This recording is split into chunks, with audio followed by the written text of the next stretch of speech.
ক্ষতি হচ্ছে। আপনার কি মনে হয় ক্ষতি হচ্ছে না? এই যে আজকে নিট পেপারটা যে লিক হলো, আজকে মিডিয়ার যদি মিডিয়ার তো মানে প্রচন্ড ক্ষমতা, একটা ক্ষমতাশালী মানে একটা জিনিস মিডিয়া, তো এই মিডিয়াটা যদি ঠিকভাবে কাজ করতো, আপনার মনে হয় সাহসগুলো লোকে করতে পারতো? বা এই 2011 সালে আন্না হাজারে যখন অনশন করেছিল, তখন আমারও মনে আছে টিভি খুললেই দেখা যেত যে এতদিন এত ঘন্টা এই হয়েছে মানে আপডেট গুলো পাওয়া যেত। কিন্তু সোনাম ওয়াংচুক আজকে 21 দিন ধরে অনশন করছেন, সেই আপডেট গুলো কোনো খবরের চ্যানেলে দেখিয়েছে 20 দিন 19 দিন থেকে দেখিয়েছে, তার আগে প্রথমে যখন বসেছিলেন তখন সেগুলো দেখায়নি। পড়াশোনা করছেন বা করেছেন তারা অত্যন্ত শিক্ষিত, তাদেরকে অ্যান্টি ন্যাশনাল বলছেন। আর এই তো দেখতে, তারা পড়াশোনা করবে, তাদের কোনো ভবিষ্যৎ নেই। তো জানি না, এটা মিডিয়ার কাছে আমার প্রশ্ন, আমি প্রশ্নটা রাখতে চাই। ওনাকে যেরকম ভাবে সরিয়ে নেওয়া হলো, তার পিছনে একটা পলিটিক্যাল কারণ রয়েছে, যে এই যে আমার সন্তানের সাথে যদি এরকম হতো তাহলে আমার উপর দিয়ে কি যেত বা আমার পরিবারের উপর দিয়ে কি যেত। এটা খুব সোনাম ওয়াংচুর সমর্থনে শান্তিনিকেতন বোলপুর রাস্তার পাশেই অবস্থানে বসেছে বিশ্বভারতীর এক অংশ পড়ুয়া থেকে প্রাক্তনী, এবং অনেকেই সেখানে অংশগ্রহণ করছেন। তাদের মূলত দাবি, সোনাম ওয়াংচু যে দাবি নিয়ে অনশনে বসেছে সেই দাবিকে মান্যতা দিতে হবে।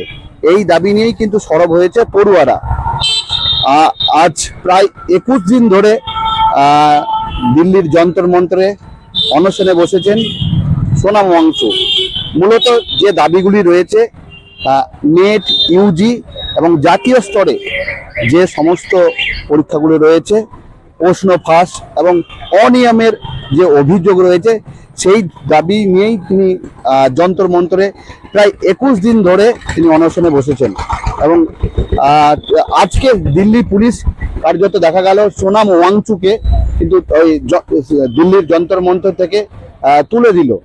এবং আমরা দেখতে পাচ্ছি এদিকে বীরভূমের বিশ্বভারতী ক্যাম্পাসের ঠিক পাশেই বোলপুর শান্তিনিকেতন রাস্তার পাশেই তার সমর্থনেই পড়ুয়ারা কিন্তু এই মুহূর্তে অবস্থানে বসেছেন, এবং অনেকেই রয়েছেন তাদের এই যে অবস্থান সেটাকে সমর্থন করছেন। আমরা দেখতে পাচ্ছি এই মুহূর্তে পোস্টারিং লেখা চলছে, এবং আমরা সরাসরি পড়ুয়াদের সঙ্গে কথা বলবো, তাদের যে দাবি বক্তব্য সরাসরি আমরা তুলে ধরার চেষ্টা করব।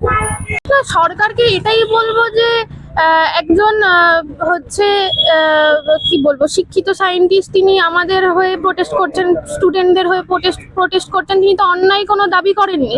তিনি বলেছেন যে ধর্মেন্দ্র প্রধানের ইস্তফা চাই, এবং এই যে নিট দুর্নীতি, এবং আপনি নিট দুর্নীতি ছাড়াও আপনি আরো মানে প্রচুর খবর পাবেন যে এই পরীক্ষার পেপার লিক হচ্ছে, ওই পরীক্ষার পেপার লিক হচ্ছে, এই জিনিসগুলো তো হতে পারে না। তো সেই জায়গা থেকে আমার তো মানে এখানে বিশেষ করে সরকারকে কিছু মানে কি বলবো, মানে সরকারকে মানে কি, মানে আমি এক্সপেক্ট করতে পারছি না তাদের থেকে কিছু। সরকারের কাছ থেকে আর মানুষের কোনো এক্সপেকটেশন থাকছে না, বিশেষত স্টুডেন্টদের কোনো এক্সপেকটেশন থাকছে না। দিন দিন এক্সপেকটেশন কমে যাচ্ছে, স্টুডেন্টরা পড়াশোনা করতে চাইছে না। আপনি যদি খুব গ্রামের দিকে একটু যেখানে মানে আধুনিকতাটা এখনো সেইভাবে পৌঁছানো, সেই সব জায়গায় গিয়ে মানুষদের সাথে কথা বললে তারা বলছে যে ছেলে মেয়েকে পড়াশোনা করাবো কেন।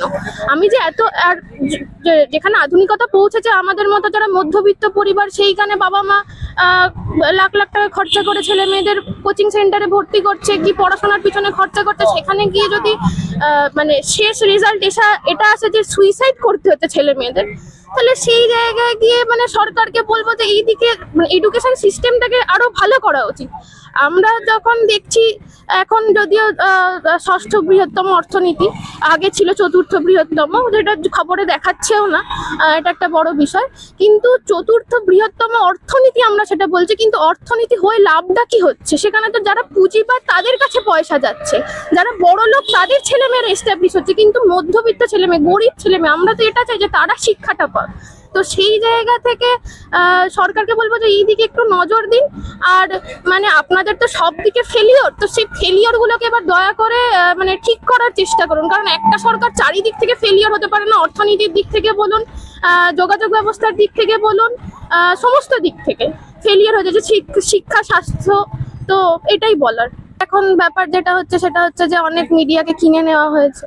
বা তারা কথা বলতে হয়তো কোনো জায়গায় গিয়ে ভয় পাচ্ছে, যেটা এখন সাধারণ মানুষের সব থেকে বড় সমস্যা, যে তারা মন খুলে সবার সামনে কথা বলতে পারছে না, যেটা অন্যায় সেটাকে অন্যায় বলতে পারছে না। আমরা তো মিডিয়ার থেকে এটা এক্সপেক্ট করবো যে তারা যেটা ঠিক সেটা দেখাবে, যেটা ভুল সেটা দেখাবে। তো এটা আমারও মিডিয়ার কাছে প্রশ্ন, বড় বড় চ্যানেলগুলোর কাছে প্রশ্ন, যে আপনারা এক পার্সোনাল মানে পার্টিকুলার একটা রাজনৈতিক দলের কিছু নেতাদের কেন এরকম করে প্রোটেক্ট করছেন, বা মানে কি বলবো, তাদেরকে মানে তারা যাতে কোনো অসুবিধায় না পড়ে সেটা দেখানোর চেষ্টা করছেন। হচ্ছে সোনাম ওয়াংচুক মানে যখন 2011 সালে আন্না হাজারে যখন অনশন করেছিল, তখন আমারও মনে আছে টিভি খুললেই দেখা যেত যে এতদিন এত ঘন্টা এই হয়েছে মানে আপডেট গুলো পাওয়া যেত। কিন্তু সোনাম ওয়াংচুক আজকে 21 দিন ধরে অনশন করছেন, সেই আপডেট গুলো কোনো খবরের চ্যানেলে দেখিয়েছে 20 দিন 19 দিন থেকে দেখিয়েছে, তার আগে প্রথমে যখন বসেছিলেন তখন সেগুলো দেখায়নি।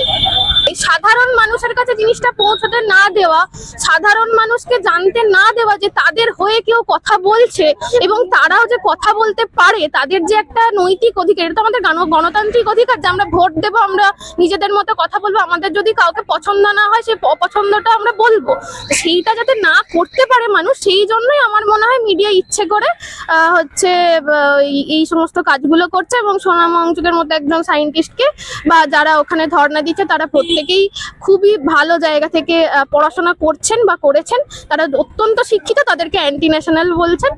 আর এই তো দেখতে পাচ্ছি কি হচ্ছে।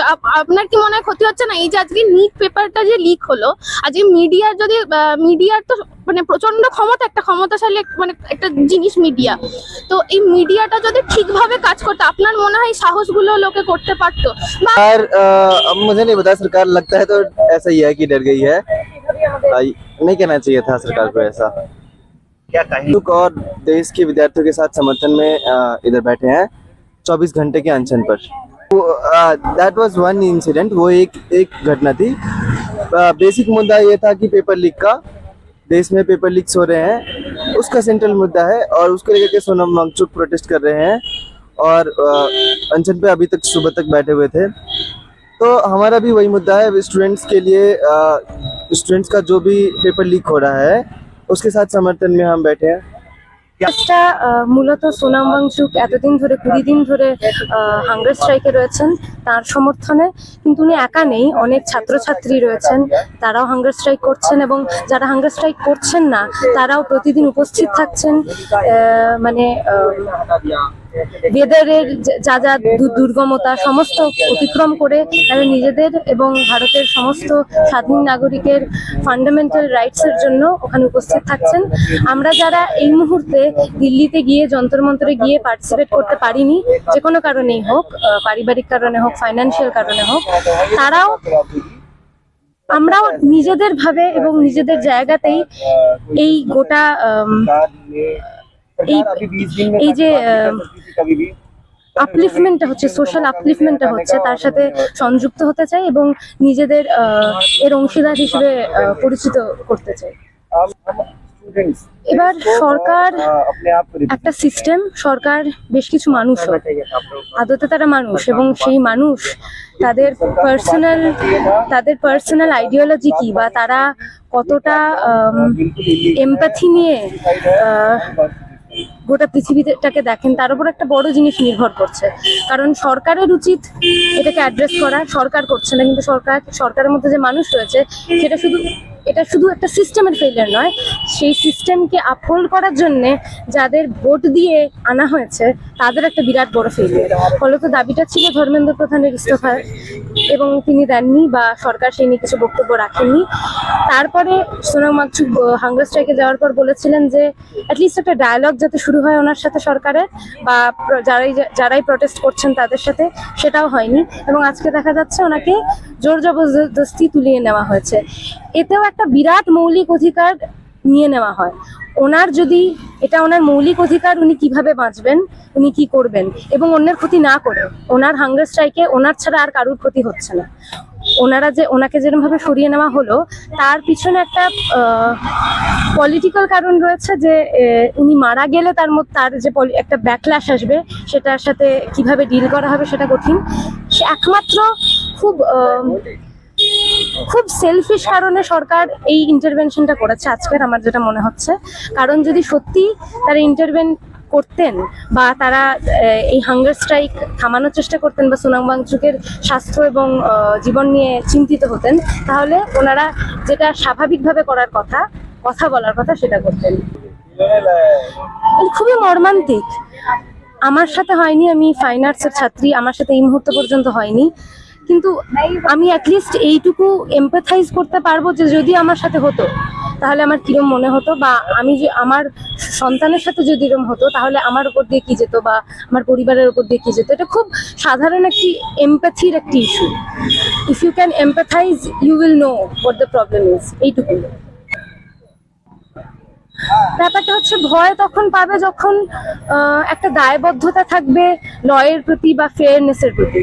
যদি দায়বদ্ধতা না থাকে ফেয়ারনেসের প্রতি, তাহলে তাদের ভয় পাওয়ার কথা নয়। কিন্তু হ্যাঁ, যে একটা কমিশন তৈরি হচ্ছে সেটাকে আমরা দাবিয়ে দেবো, যদিও দাবিয়ে দেওয়াটা সাংবিধানিক কাজ নয়, অথচ দাবিয়ে দেওয়ার ক্ষমতা ওদের আছে, ক্ষমতা রয়েছে, কিন্তু অধিকার নেই ওদের। हम लोग यहाँ একদিনের মানে हंगर स्ट्राइक पे बैठे हैं প্রতীকী और इसका एम्बिशन, इसका गोल बहुत सिंपल सा है 20 দিন कि যাবত সোনাম एजुकेशन ওয়াংচুক এবং जो অনেক स्ट्रक्चर है हमारे देश में, उसमें जो অনেক ছাত্র परेशानियां आ रही हैं, उन দিল্লির परेशानियों को যন্তর सॉल्व মন্তরে किया जाए, ये অনশনে हमारा আছেন एक এবং যারা दरख्वास्त है, অনশনে নেই रिक्वेस्ट তারাও है অনেক দিন ধরে गवर्नमेंट से, রোজ ডিলিজেন্টলি administration গিয়ে से, প্রটেস্ট सभी করছেন। लोगों से।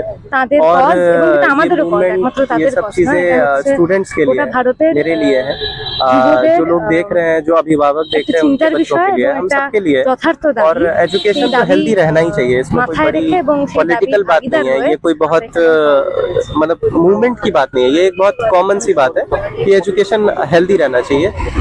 जब पेपर्स আপাতত करवाए আমি जाते हैं तो वो exact लीक number ना টা हो, কি, আমি ये হচ্ছে আমার एक्सपेक्ट हम करते পরিচিত हैं एज ए হয়তো स्टूडेंट। 10 জন মতো আছেন, তার বেশিও पर्सनली হতে পারে। मैंने नीट नहीं दिया है, Sure मेरे नहीं, কতটা जानकार के कई दोस्तों ने, भाइयों बहनों ने, बहुत ব্যাপারটা सारे হচ্ছে এটা তো একটা उन्होंने ওপেন नीट কল के एग्जाम ছিল, दिए हैं और এমন না যে उनको दिक्कतें বিশ্বভারতী हुई हैं। ছাত্রী হিসেবে और আমরা এখানে এসেছি।